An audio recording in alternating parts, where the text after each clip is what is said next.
a détruit une vie, 4 vies.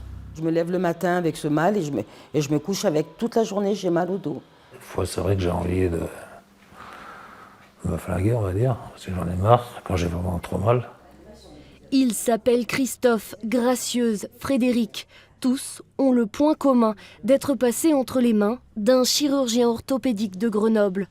Aujourd'hui, ils portent plainte contre ce praticien pour non-suivi post-opératoire, erreur chirurgicale, défaut de prise en charge. J'ai eu aucune information, aucune. Je ne l'ai pas vu pendant le temps où j'ai été opérée.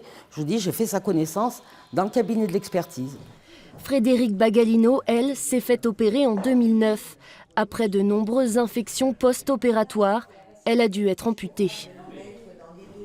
Ça fait 10 ans, mon quotidien, c'est hôpital, centre de rééducation, intervention, échec, antibiotiques, une vie d'hôpital, une vie d'amputée maintenant, une vie à reconstruire. Il y a 2 ans, la caisse primaire d'assurance maladie de l'Isère donne l'alerte. En 2013 et 2014, l'organisme constate des erreurs médicales dans 54 dossiers impliquant le chirurgien. Le défaut absolu de précaution préopératoire de ce chirurgien constitue, à notre sens, une faute pénalement répréhensible qui mérite la radiation définitive de ce chirurgien. L'avocat du chirurgien refuse que son client soit mis en cause pour ses actes chirurgicaux.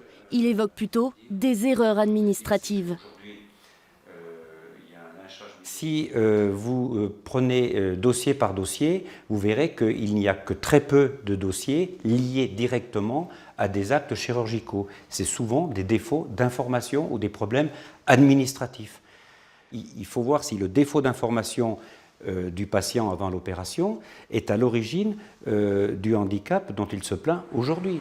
Pour autant, au début de cette année, le Conseil de l'Ordre des médecins décide de suspendre ce chirurgien.